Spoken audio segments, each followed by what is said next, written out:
Divya Himachal TV में आपका स्वागत है। आप देख रहे हैं आज दोपहर हिमाचल। आइए शुरुआत करते हैं दोपहर तक की कुछ चुनिंदा खबरों से। रिकांगपिओ में पागल नाला के पास सड़क हादसे में महिला जूनियर इंजीनियर की मौत, एक युवती घायल। एचआरटीसी सेवानिवृत्त कर्मचारियों ने वित्तीय लाभ न मिलने पर जताया रोष, 20 सितंबर का अल्टीमेटम। ऊना में गोद भराई, जिला भर में मनाया गया मातृ वंदना सप्ताह। दिन में ही धर्मशाला में छा गया अंधेरा। अब समाचार विस्तार से। किन्नौर के पागल नाला के समीप राष्ट्रीय उच्च मार्ग 5 पर सड़क हादसे में युवती की मौके पर ही मौत होगी, जबकि एक अन्य युवती घायल होगी। दुर्घटना के कारणों का भी पता नहीं चल पाया है। मृतक युवती की पहचान विद्या कुमारी पुत्री पदम सिंह गांव रमणी के रूप में हुई है, जबकि घायल मीना कुमारी पुत्री धर्मेंद्र गांव चगांव अस्पताल में भर्ती है। विद्या कुमारी एनएच विभाग में बतौर जूनियर इंजीनियर पद पर कार्यरत थी।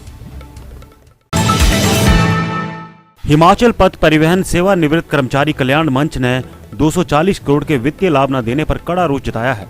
कर्मचारियों ने दो टूक में कहा है कि 20 सितंबर तक कल्याण मंच को वार्ता के लिए नहीं बुलाया तो वे इसके बाद कभी भी सचिवालय का घेराव और धरने प्रदर्शन को मजबूर होंगे, जिसकी पूरी जिम्मेदारी प्रदेश सरकार और निगम प्रबंधन की होगी। हिमाचल प्रदेश सेवानिवृत्त कर्मचारी कल्याण मंच की बैठक प्रधान अजमेर सिंह ठाकुर की अध्यक्षता में मंगलवार को बस अड्डा हमीरपुर में हुई। बैठक में कर्मचारियों को बुढ़ापे में पेंशन के लाले पड़े हुए हैं। कई कर्मचारी तो बिना वित्तीय लाभ और पेंशन के बिना ही स्वर्ग सिधार गए हैं। बाकी कुछ कर्मचारी जिनकी आयु 65 से 70 वर्ष ऊपर हो चुकी है, उन्हें बीमारियों ने घेर रखा है। कर्मचारियों को डीए और अंतरिम आईआर लंबे समय से देय है, जिसकी कर्मचारी लंबे समय से मुख्यमंत्री और परिवहन मंत्री से भी गुहार लगा चुके हैं, लेकिन आज तक बिना आश्वासनों को उन्हें कुछ नहीं मिला। दिन जो है रह गए हैं, कार्यकाल के रह गए हैं और हमें आस थी कि ये सरकार जो है जब से बनी है कि हमारी पेंशन का वो स्थायी समाधान ढूंढेगी, परंतु ये सरकार भी पेंशन के स्थायी समाधान के बारे में असफल रही है। और हमारा डीए की बकाया राशि और पेंशनों की लीव इनकैशमेंट, ग्रेजुटी और उनका जीपीएफ, ये सारा कुल मिला के जो 255 करोड़ रुपया बनता है, जिसके ऊपर हिमाचल सरकार जो है कुंडली मार कर बैठी है। अगर देना चाहती तो 5 सालों में सरकार जो है किस्तों में भी दे सकती थी, परंतु आज तक एक भी पैसा हमें नहीं दिया गया है। जबकि अब ये पे स्केल जो है 16 से उठने थे, वो भी इस वक्त जो है पंजाब सरकार ने दे दिए हैं। हिमाचल सरकार भी देने जा रही है, परंतु हमें अभी तक पिछले महंगाई भत्ते का एरर तक नहीं मिला है। तो वेतन पे स्केल की तो क्या बात कह सकते हैं। ये सरकार कब हमें देगी और कैसे देगी, हमें सरकारों से जो है विश्वास उठ चुका है।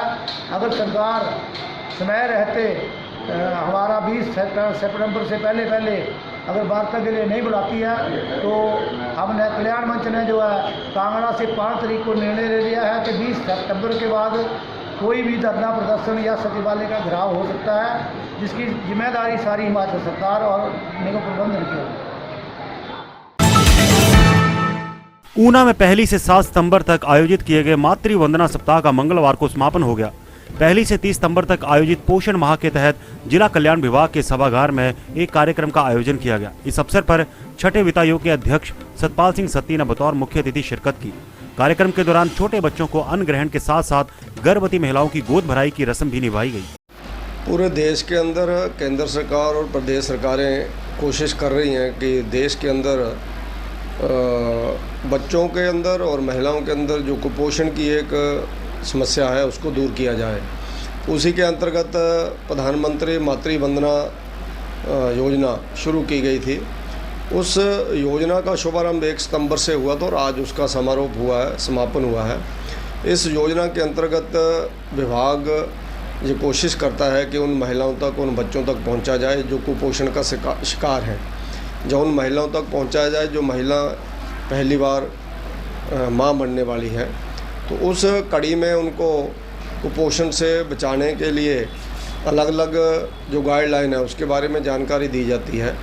और देश के अंदर महिलाओं के लिए, ऐसी महिलाओं के लिए जैसे बच्चों के लिए सरकार की जो योजना है, उन योजनाओं की जानकारी दी जाती है। उसी कड़ी में 1 सितंबर से 30 सितंबर तक जो पोषण माह चल रहा है और जो 30 सितंबर को समाप्त होगा, और आज मातृ वंदना योजना का जो सप्ताह समाप्त हुआ है उसके अंतर्गत अनेक महिलाओं को विभाग ने कांटेक्ट किया, बच्चों को कांटेक्ट किया और जो हमारी बच्चियां हैं उनको कांटेक्ट किया छोटी उम्र के। तो उन लोगों को जितने भी गवर्नमेंट की योजनाएं उनसे संबंधित हैं उन योजनाओं की जानकारी दी गई ताकि वो इसका लाभ लेकर के अपने स्वास्थ्य को सुधार सके, अपने बच्चों के स्वास्थ्य को सुधार सके। और देश को स्वस्थ बनाने की ज़रूरी है कि महिला और बच्चे स्वस्थ रहें और उनको कुपोषण से दूर किया जाए। उसी कड़ी में ये सारा कार्यक्रम संपन्न हुआ है और मुझे लगता है कि इससे लाभ मिलेगा। आने वाले समय में जो कुपोषण की एक समस्या है हिंदुस्तान के अंदर, हिमाचल प्रदेश के अंदर, हमारे ऊना शहर ज़िला के अंदर, उस समस्या से हम लोग निजात पाएंगे। सितंबर माह का दूसरा सप्ताह चल पड़ा है। इसके साथ ही अब मॉनसून के रुखसत होने का भी समय आ गया है। धर्मशाला, मैक्लोडगंज व आसपास क्षेत्रों की वादियों में अब हल्की ठंडक भी होने लगी है। तो वहीं मंगलवार की सुबह सुबह पूरे शहर में गुफ अंधेरा छा गया। धुंध ने पूरी तरह से शहर को अपनी आगोश में ले लिया और ठंडक भी हो गई। वाहन चालकों को दिन में ही अपने वाहनों की हेडलाइट ऑन करके चलाना पड़ा।